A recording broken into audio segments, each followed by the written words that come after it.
Welcome, Veronica. Thank you for joining me today. How are you doing? I'm good. Thank you for having me.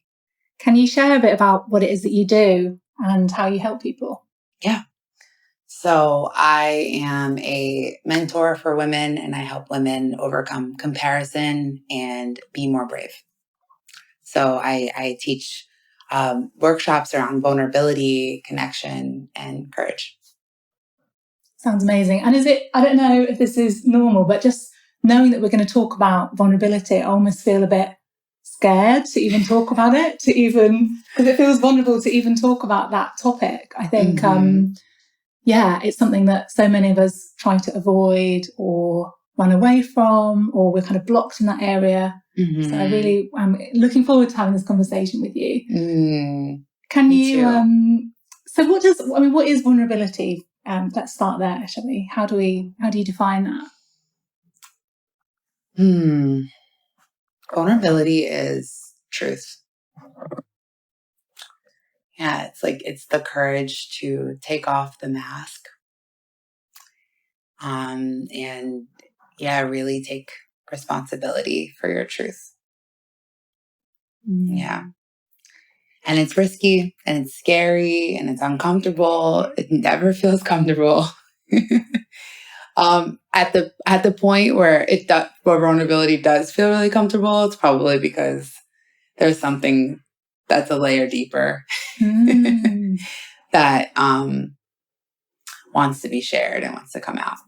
So yeah, that's what I see. Interesting, because I think I said this to you when we first met.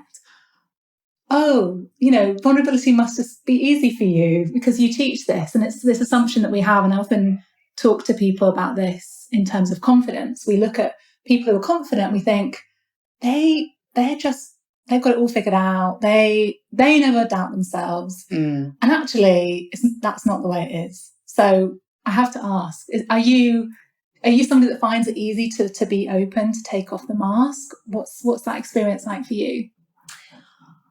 It's a practice. It's a muscle. It's a muscle that I'm always working on. It's like going to the gym. It's like it's like I consider it like a practice, like a daily practice and a ritual. I've worked on it a lot, so it is a bit more easier than for me than a lot of people I work with, let's say.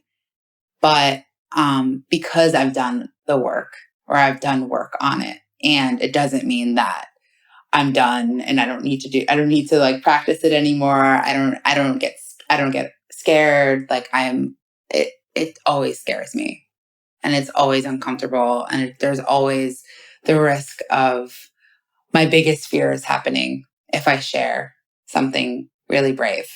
When I speak from my heart, when I speak from truth, right? There's always a risk, no matter what, no matter how many times I've been vulnerable, no matter how much I teach vulnerability, there's always a risk of, rejection, abandonment, and all the things that come along with the fears of being vulnerable. So, wouldn't say it's easy for me, but it's definitely, it has been a lot of practice and work to get to a place where I can start being more comfortable with it. So it's kind of like going to the gym. It's something that we can, with daily practice and showing up for that and being open to that, it's something that can or we can get stronger at, or gets easier, but it never completely goes away. Because I suppose I often think like the definition of brave is you find something scary and you do it anyway. If you don't find it scary, then it's not brave, it's something else. It might be confidence, it might be, competency. And I wonder if in vulnerability is that kind of embedded as well, the kind of, it feels a bit uncomfortable, that's what makes it vulnerable. If it doesn't feel a bit uncomfortable, then it's something else. Yeah, I like that definition of bravery. And look, like vulnerability doesn't have to be so serious all the time too. Like a lot of people are afraid of it because it does seem like this really dark and heavy thing, right? Yes. And it doesn't have to be that way. Thank you for saying that. Yeah. It could also be really fun and really sexy and really like beautiful, right? When you're sharing with the right person, right? It's really important to make sure you're not just spilling and just sharing anything with anybody, right? Because that's when all the fears start coming true, right? Because if you're sharing something with someone you don't necessarily trust or doesn't deserve your vulnerability, right? Then all the fears of like, oh, did I say too much? Was I too much? All of that stuff comes up. Yeah. Right. So as far as being comfortable, yeah, like if it feels like if there's something you want to share and it's deep and it's real and it's your truth and it gives you a little sensation, like, ooh, I know if I say this thing, either this could happen or that can happen. And the willingness to go for the thing that you would bring you the most peace of mind is, I think, the thing to listen to. Yeah. Well, when you first started speaking, I was thinking about kind of oversharing and how that can be a way that we try to bond with people, or we try to, I don't know, get people to like us or something. But that's a different kind of energy, I think. Do you kind of come across that in your work where people kind of go too much into like sharing too much or being too open too soon? It's not like the best thing for them. Yeah. Yeah, totally. Yeah, I get that from my clients. And I experienced that in myself, right? I think we all have. Yeah. Like, just the other day, I was talking to one of my teachers and I was, telling her about, my breakup and, like kind of the things that him and I were dealing with. And she's like, you're sharing too much. You're giving away your power. And I was like, ooh, that's a good reminder. Yeah. So there's like the oversharing, the explaining yourself, right? Needing the feelings of needing to explain and prove, right? So if you have something that feels like an edge to share, and ooh, like I'm not sure if it's the right thing, or I don't know, should I say this thing? Think about your intention behind it. Like, is your intention to get something, right? Is your intention to prove something? Is your intention to get love, right? Is your intention to manipulate, right? Like, there's all the shadowy aspects to saying to speaking, right? And that's when it's not coming from the heart and truth. That's not vulnerability. That's oversharing, and that's crossing boundaries, and that's just like spilling, right? So if you can like go into like, I'm sharing this because this is my truth and I have no attachment to what, you think about it, or, or like, yeah, of course we're human. There's like, if there's an intention to connect, right? That's vulnerability, an intention to create deeper connection and no attachment to the outcome, right? Yeah. That's truth, and that's vulnerability, and that creates deeper connection, and that allows people to see your heart. Yeah. That's very deep and interesting. And I'm trying to resist the urge to like go back in my mind, like, oh, what was my intention when I said this? Or to overthink it. Because I wonder if, people hearing this on the anxious side, everyone listening to this might be like, oh, another thing I need to sort of worry about. And like, and so often I think when you're anxious and you have social anxiety, you're like trying to control how other people think about you. So like you're holding yourself back, or you're, because you're scared of rejection, you're scared of abandonment, that sort of thing. So yeah, I don't know if you have anything to say to people who are who are like, oh, I don't want to, how do I not overthink this? How do I like get back to like the essence of this? Yeah, that's a good question. So if you're sharing, if you have the mind or the racing thoughts that are your inner dialogue, I call it, your inner critic telling you, oh, don't say this. You shouldn't say that. Why did you do that? You messed up. That was wrong. That was too much. That was too little. Familiar. Familiar. Right? Yeah, me too. And if you're overthinking, if you're like in a place where there's something you want to share and you have a truth that you know is truth and you find yourself overthinking, take a breath and really check in with yourself. Is this the right time to share? Maybe it's not. And that's okay. Is this what I want to share? Is this my truth? Can I be okay with the outcome? Can I still love myself despite the outcome? That's the thing to think about, the questions to ask yourself. Like when your mind is racing, like, oh my God, is this right? Is this the right thing? Right? Go back to, can I still love myself anyway, despite the result? Yeah. I suppose that's probably the most important part of it, isn't it? We can't control what other people think or how they feel, and our relationship with ourselves and how we can be with ourselves when we've spoken, even if it's in air quotes the wrong thing. I don't know if there quite often isn't a wrong thing. I mean, some situations there are a wrong thing to say, but usually we turn things into like right or wrong, don't we? There isn't really a kind of right or wrong. We kind of label it that. But can we, be kind to ourselves even if we feel like we've said the wrong thing? Yeah, and I love what you said about being kind to yourself. There's always, and for every negative thought, there's a positive intention. Right? We think that negative thoughts have negative intentions to it.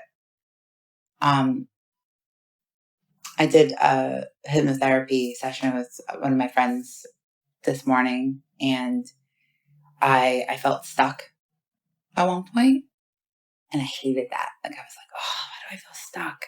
And I was like in my head, and he encouraged me to welcome the stuckness. And when I welcomed it and stopped resisting it, I just like welcomed it, like, oh, hello, thank you for coming again. It gave me freedom, right? So that, when I thought about, oh, what's the positive intention for a stuckness, or whenever I feel stuck, like the stuckness has tried to protect me and try to keep me safe, right? That's why whenever I feel stuck, it's only because I'm trying to protect myself, or I'm trying to keep myself safe, right? And there's a positive intention for that, right? Because when I'm safe, then I don't get hurt, right? So allowing yourself to welcome the negative thoughts too, and not, because when you resist it and repress it, then it turns into something different. Love that. Yeah, it's interesting, that idea of everything has a positive intention.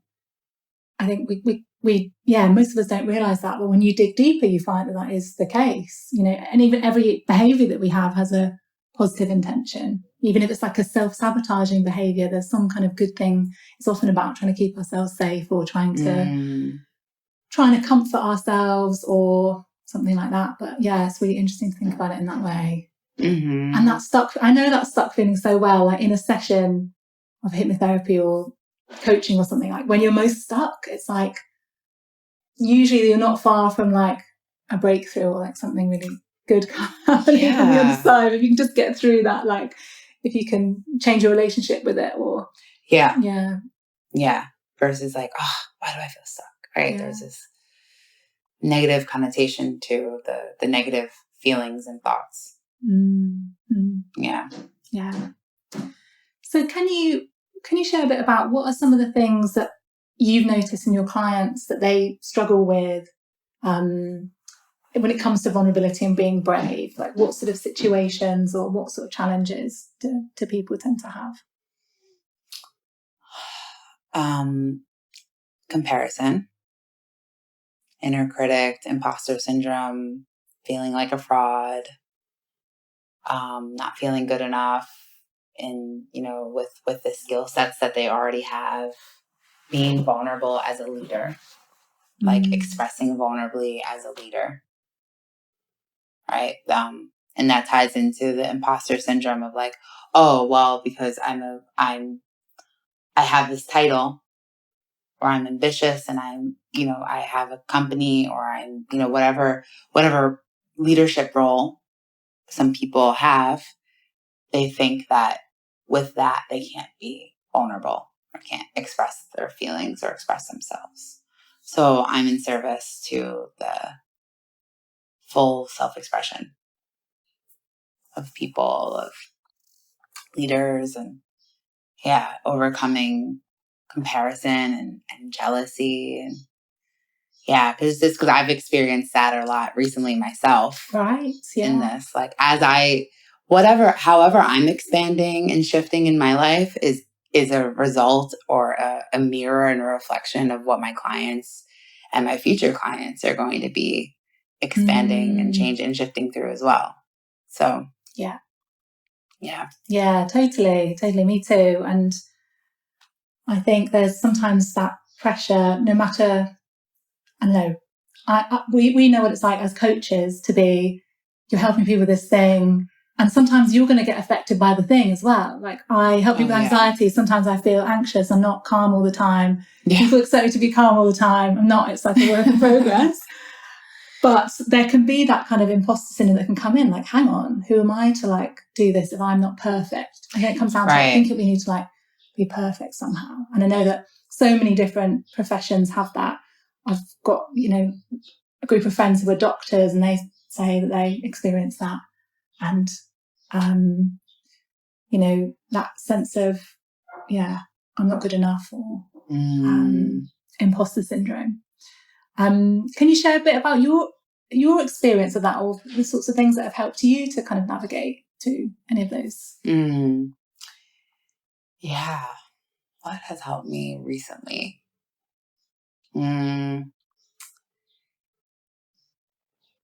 What's helped me recently is noticing where I've, in situations that were scary,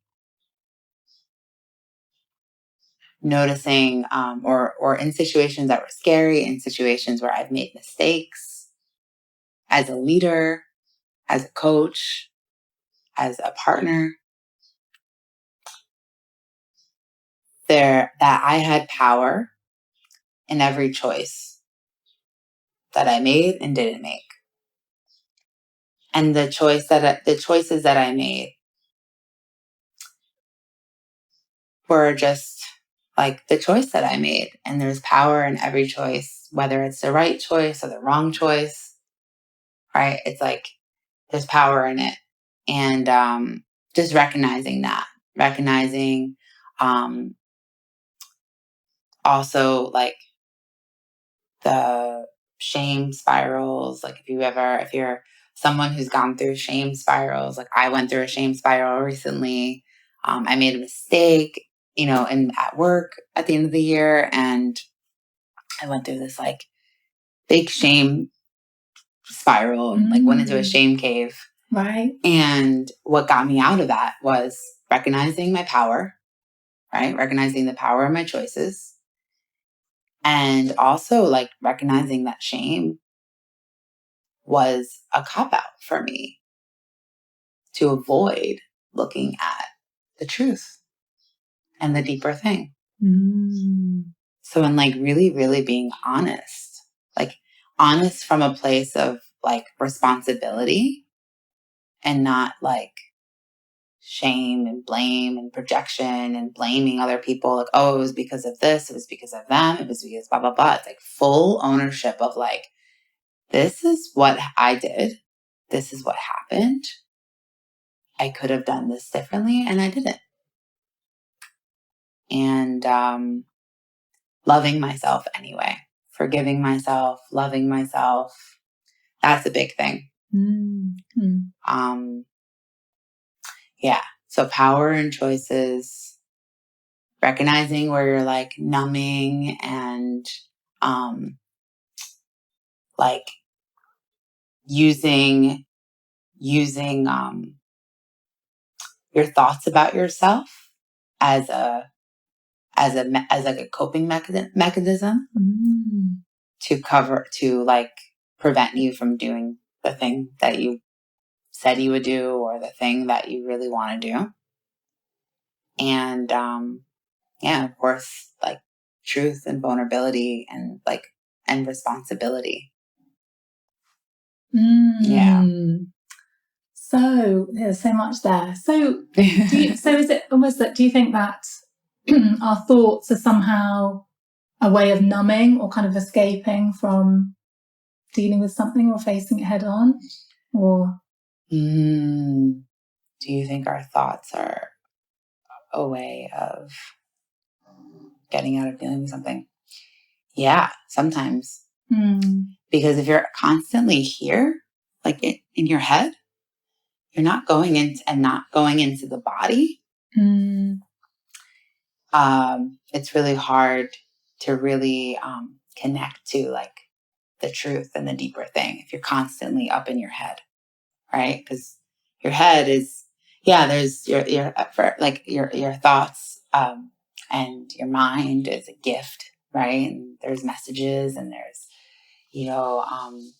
our minds are meaning making machines, right? But if you can somehow drop into the heart, which is what I help my clients do, drop into the body, drop into the heart, breathe. There's also messages down there too. Yeah. So it's like it's kind of like you're like operating 10% when you're just constantly here and then believing the thoughts that are arising. Like, that like if you have it, like let's say you're anxious or you're worried and blaming and in this rat race or in this hamster wheel of thoughts.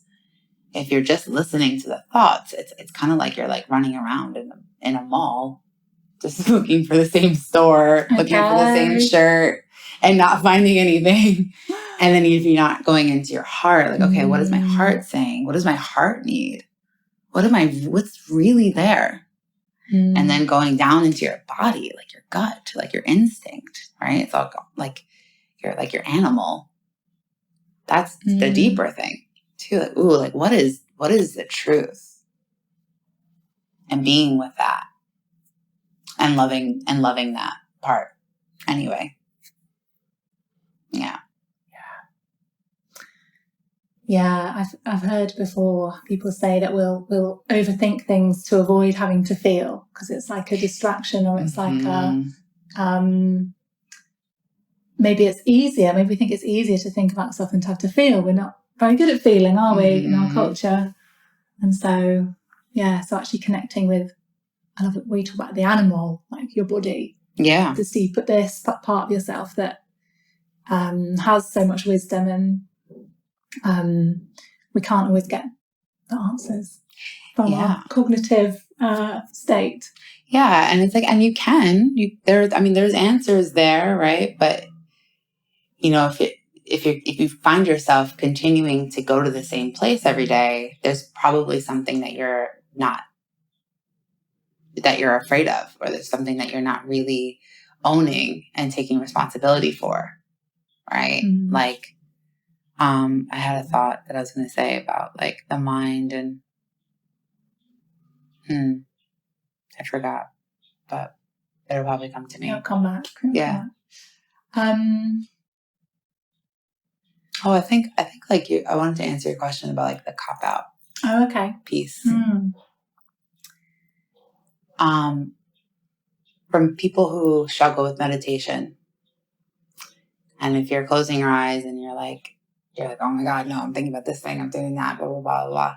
And there's probably something there where you're like afraid of, your darkness. Like you're going in, like closing your eyes and you're like avoiding something, right? Mm-hmm.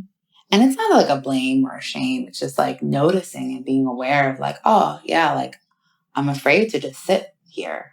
Like why can't I just sit here and just like be with myself? And like just recognizing we're constantly like going for like the comfort of the like anxiousness or the comparison or the void or like, all the things. Yeah. So we don't want to be with our darkness. I hear people say, I don't like to be alone with my thoughts. There's some people that just don't want to be alone at all. They want to be constantly having engagements with people. That maybe has not been possible in COVID times. A lot of people have had to face themselves, and I've found that things are kind of coming up to the surface because you haven't got that distraction so much. Mm-hmm. But yeah, it's interesting when you think about facing your darkness. I wonder if I've got a question around this.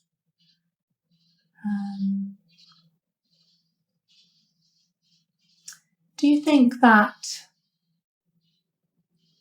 can we talk a bit about how to know when it's the right time to be vulnerable and what to do if it kind of backfires? Like, say you kind of open up to your boss and it just doesn't go well. They don't respond to you how you wanted them to. Like, do you have advice for people in that sort of situation, or for knowing when is kind of the right time to be vulnerable? Yeah.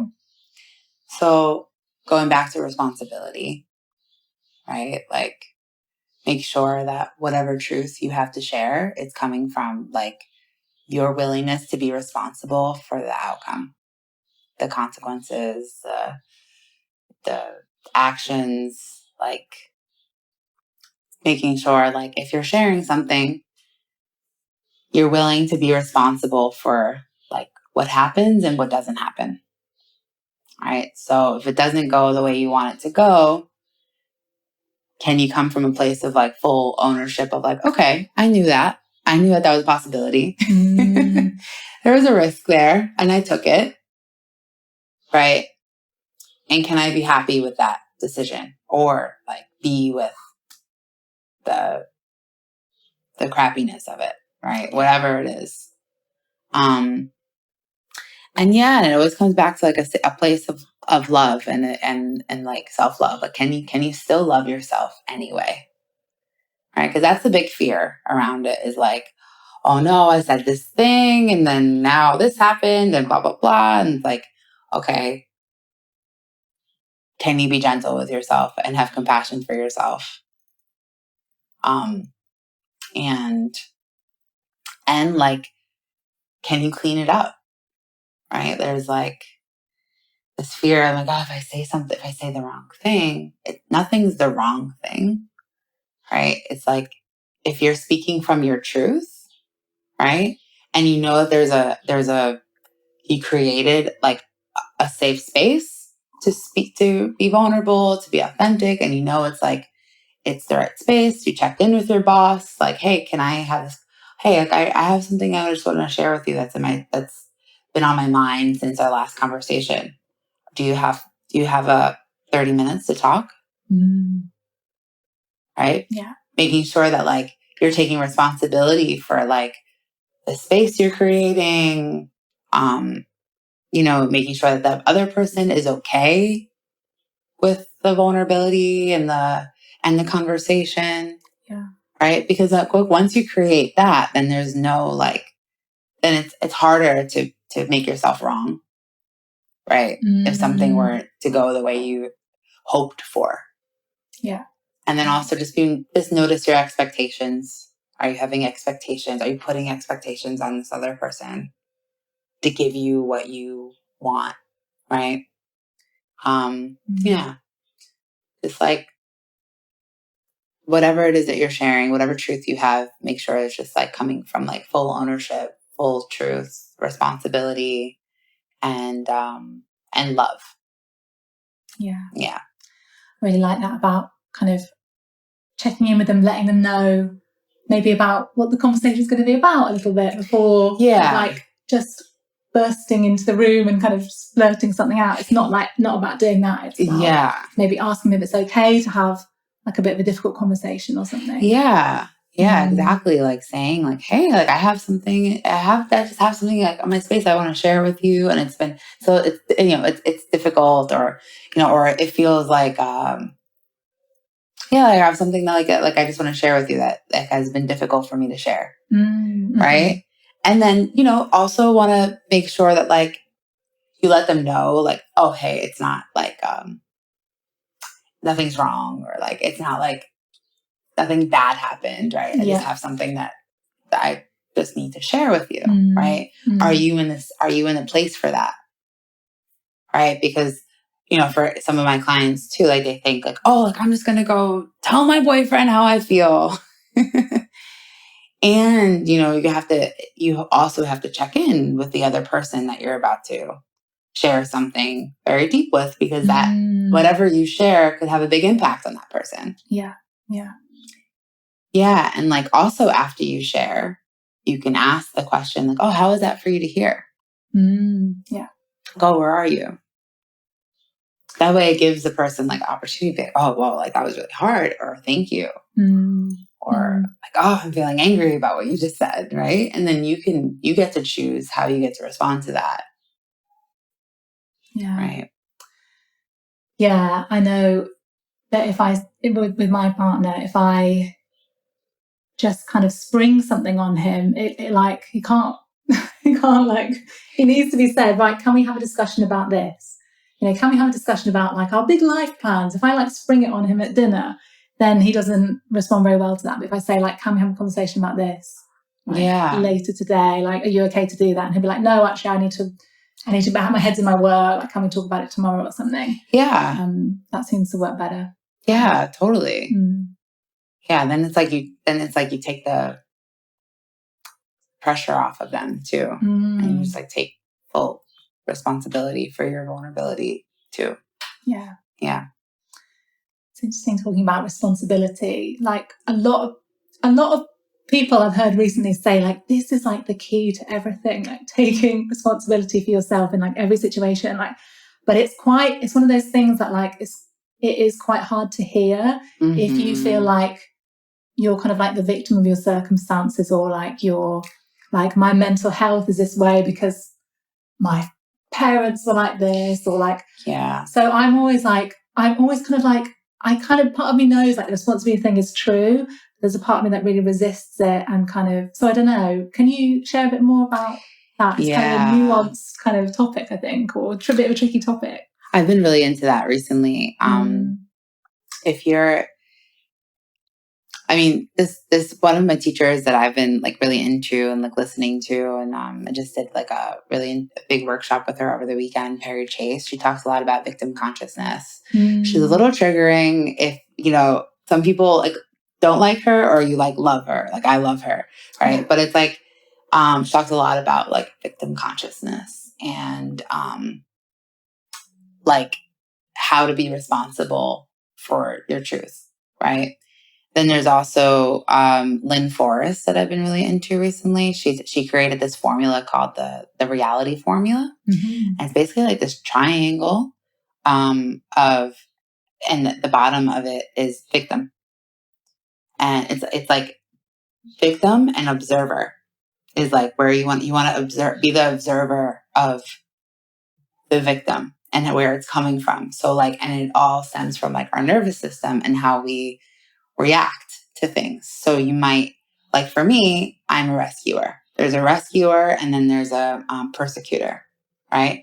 So if you're coming from the victim, like if you're a rescuer like me, you feel guilty and you want to like fix and help, right? Because you feel bad and because like, you want to like be like the savior. Or, the other side of it is like if your nervous system, if like when you are activated by something and your initial response is to fight, like mine is freeze normally. If your initial response is to fight, then you're going to blame, project, shame, right? And it's just like noticing those behaviors or like the thing that you naturally go to, right? And being a witness of it, like and observing of it and witnessing without judgment. Like, oh, okay. Oh, there I am rescuing again. Right. She talks a lot about like how our thoughts about ourselves really create the reality that we're in.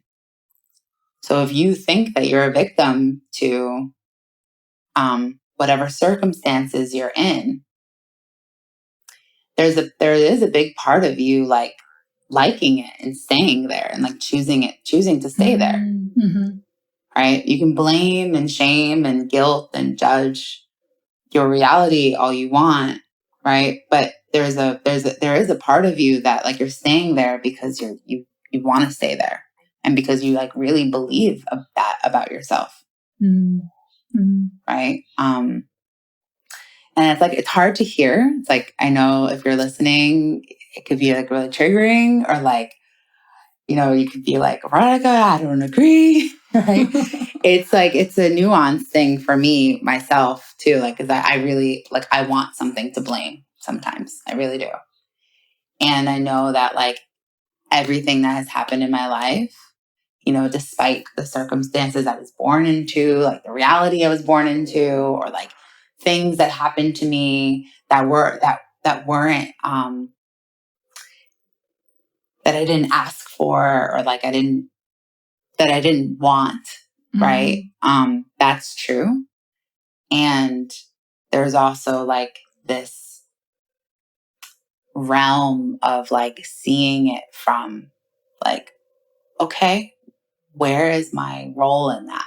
Like, how can I take full responsibility for that situation in my life? And am I choosing to stay there?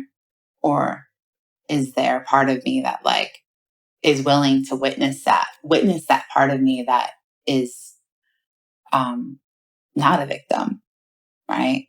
And how can I like witness that part of me in full ownership and full responsibility? So yeah, it's like it's easy to go into victim, like, oh my God, like this happened to me. Yeah. Right. And whenever those feelings come up or those thoughts come up, think about, okay, like how can you reframe that? Like, okay, this happened for me and not to me. It's so much more powerful to shift that consciousness to the for me, right? Even if it's a bad situation, even if it's something that like you're like, oh my God, this was horrible, right? How can anybody go through this, right? Because is there a part of you that could really like think about, okay, like what's the lesson for me to learn here? What's the gift in this? Despite how horrible it made me feel or how horrible it is looking down, like what is here for me to learn? That's really powerful. I had a grief expert on my podcast I interviewed this morning, and she said a big kind of indicator of how well people do with adversity is the story that they tell themselves about it, and if they can make meaning from it. So if you can turn this horrible thing that's happened into actually this is something that's somehow helping me to learn or grow or to help other people, that can change our whole kind of experience of it. And I know from my own experience, if I can get into this mindset of like, you know, there's anxiety in my family, like this person in my family was like depressed, like that's the reason I struggle with things, there's nothing I can do about it. But when I'm in that mindset, it stops me from helping myself because I like give my power away. Yeah. Like you were saying before about power being really important. I know that I might wallow in that for a bit, and then I have to realize actually, if I think that I'm a victim to this, my circumstances or my DNA or whatever, my upbringing, I don't then try to help myself. I sort of think, this is it, like nothing I can do. So yeah, or imagine how powerful it would be if you put all that energy that you put into blaming into actually like creating. Yeah. Yeah. I like that. Yeah. I like that. Yeah, because we don't realize it, but there's a lot of energy being put into like the things that we don't have, or blaming and shaming and like wallowing in something, right? And there's a lot more power in like, okay, how can I take all this energy that I'm using in this area and put it towards something that would actually serve me, or something that would actually be bigger than me, or into the things that would actually make me happy, or wouldn't, or would be the opposite of the thing that I'm complaining about. Yes. Love it. Lots to think about. Do you think that it's so when you're working with clients, do you almost like, you say that it's a daily practice to be vulnerable? Is that like, should you like go through your life and be like, right, where am I holding myself back, or where am I not speaking up, and like do an audit of it? Or like, do you have any kind of practical advice for people who want to do something to make a change in this area? I would say, in regards to vulnerability, vulnerability doesn't always have to be sharing with someone, right? You can be vulnerable with yourself. Journal. If you're a heady person, write stuff down. Like me, I'm heady. Believe it or not, even though I talk about like going into my body, the reason why I talk about that is because I'm so heady. So I have to go into my body. Yeah. So I write things down. I share one truth about myself, right? Whatever it is. Maybe it is calling someone and sharing something you've been withholding, like a withhold, like something you've been holding back, and sharing like the reason why you're sharing that is because you want a deeper connection, or is because you want to create something new, right? So don't just like share, I've been withholding this from you, and then like leave them there. So make sure like, it's because you want to create a new space with this person. Sharing every day, writing, speaking from truth, doing something brave every day, like something new, something different.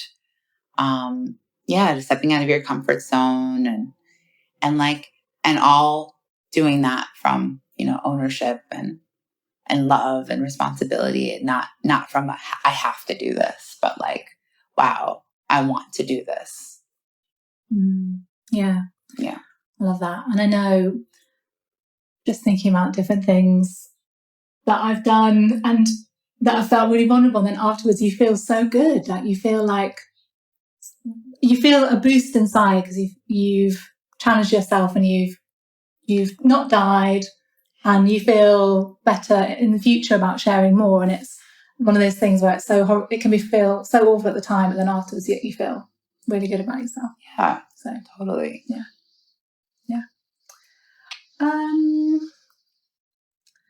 So I had one final thing. I won't ask you too many questions, even though I'd love to for hours on end. But, I read something on your Instagram that was really interesting.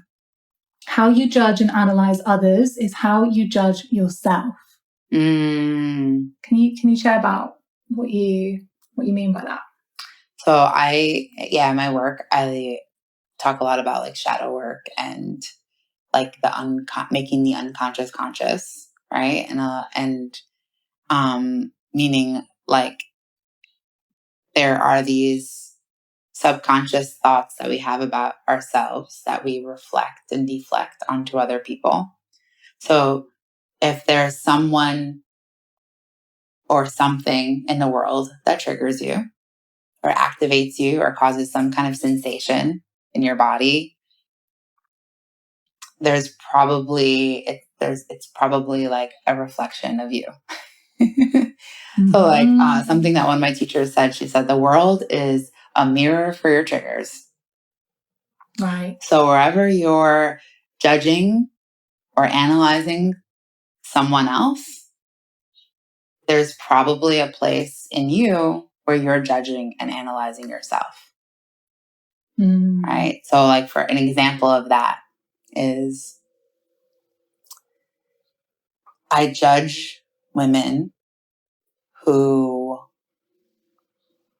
are really like light and like feminine and like airy and like sweet and kind. Like I like, or who don't work. I judge them like, and I'm like annoyed, like they annoy me, and like I just want to be mean to them, or I just want to like judge them, right? Like, why don't you work? Or why are you so nice? Are you fake? Like, like, and if I really, really own that, wherever I'm, the judgment I have about them is, wow, I really love that that women, or like that woman that I'm judging is really like okay with herself, and really allows herself to be free and do whatever she wants. And I really love that woman, takes things really easy and isn't so hard on herself. And she like is really easy and outgoing, or like really like nice to get along with and kind. So and that's a reframe. And also that is a reflection of where I don't allow myself to not work, or I don't allow myself to, have fun and just be free and not be so hard on myself.